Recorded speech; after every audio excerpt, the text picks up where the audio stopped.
Cloaking. It's one of the coolest technologies to come out of Star Trek, right alongside phasers and transporters. But is it science fiction or just plain science? Is it actually possible to make something look like it's disappeared?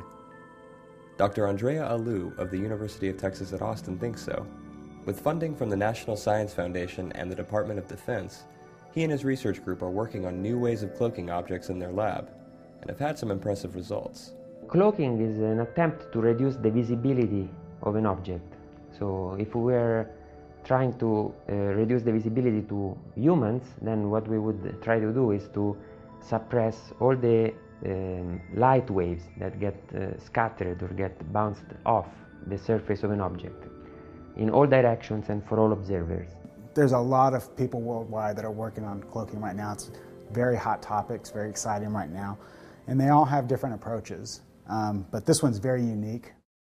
We see things in the visible spectrum, a very narrow portion of the electromagnetic spectrum composed of the different wavelengths that constitute color. Light waves bounce or scatter off of an object and return to our eyes, which are effectively sensors that detect color, shape, and other features based on what scatters back to them. When something scatters, what we look for is how the field is perturbed around the object. So if nothing's there, we actually see kind of a plane wave going by in time. When you put the object there without a cloak, what ends up happening is it bends the wave around it a little bit, and it also scatters it in different places, so it'll create like shadows behind it and stuff. Current stealth devices make an object less detectable by absorbing the incoming wave or by redirecting it away from the observer. If no scattered wave is picked up, the object cannot be detected. However, stealth may be tricked by moving the observer or by detecting the shadow of the object. Cloaking works by placing something around the object that cancels the wave for all observers, even on the shadow side. A lot of people I've seen have related it to like a rock and water, and you can actually see the water bending around the object. But if you were to put a cloak around that rock, it would literally just go right through it. It's as if it wasn't even there. Alou and his group have successfully done this, cloaking a cylinder to sensors that observe microwaves. They utilize the longer wavelength of this spectrum because it's easier to demonstrate proof of cloaking, and it's more cost-effective. If our eyes saw microwaves instead of visible light, this cylinder would be invisible. The cylinder is 18 centimeters long, a little under 2 wavelengths.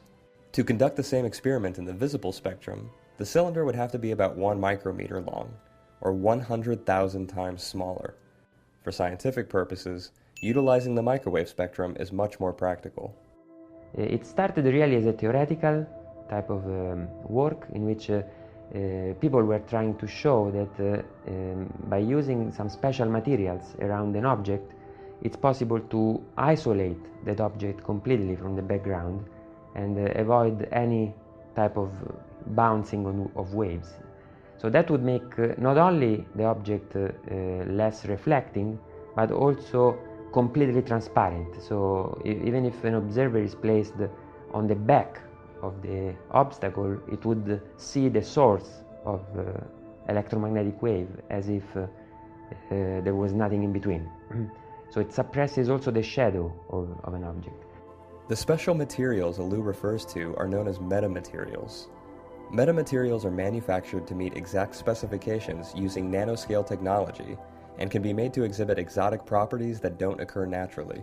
Since about 10 years, the field of nanotechnology has exploded, and there is a lot of interest in trying to manipulate the material properties by changing the fabrication of these materials at the nanoscale, at the atomic scale, or at the macroscopic scale in different ways. So in general, that's what we do in my group. We try to see how to apply these metamaterials, or these artificial materials with exotic properties, to a lot of different problems. The concept is straightforward. A test cylinder made of homogeneous, non-conductive material is placed in a container made of metamaterial specifically designed to fit around it. This is placed in front of a horn that illuminates the unit with microwaves. A robotic arm measures the scattered waves and then compares it to measurements taken without the cloak.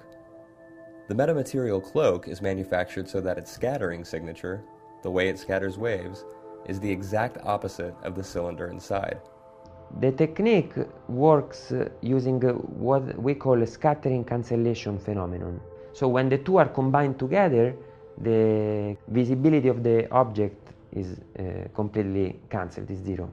It's kind of a compensation between what the object would do and what the metamaterial would do. When you combine the two, you cancel the scattering. Though conceptually straightforward, planning for this experiment is anything but easy. The nature of the work demands a lot of computation, so Alou and his team have used the powerful resources at the Texas Advanced Computing Center to facilitate the design and execution of their experiments. Before we can even attempt an experiment, it's always good to have a tool that can kind of back us up and can tell us what the challenges might be. So in this sense, having supercomputing resources within our campus is great. With just a regular desktop or something, one could wait for a week or longer. So it helps us out a lot, actually. The possibility of cloaking no longer seems to be science fiction. It's happening right now in a basement lab at the University of Texas at Austin. There are, of course, limitations. We're not cloaking starships at this point. But one day soon, perhaps we'll have the ability to cloak larger objects, or objects that aren't homogeneous. And there are practical applications right around the corner, like near-field microscopy. Right now, the most practical way of seeing small details of an object is to go very close to this object, because in that way you don't need a lens. You just pick up the fields very, very close to the object, and then you can see whatever detail you like. The problem of doing that is that you have a lot of back reflection from the tip of your microscope. So in this sense, the cloak that we propose can be a great tool to, on one hand, allow you to go very close to the object to be sensed, but on the other hand, avoid any back reflection or any scattering that can affect the measurement itself. There's a whole multitude of real practical applications for this. But then there's also the cool part where you could make things, stealthy.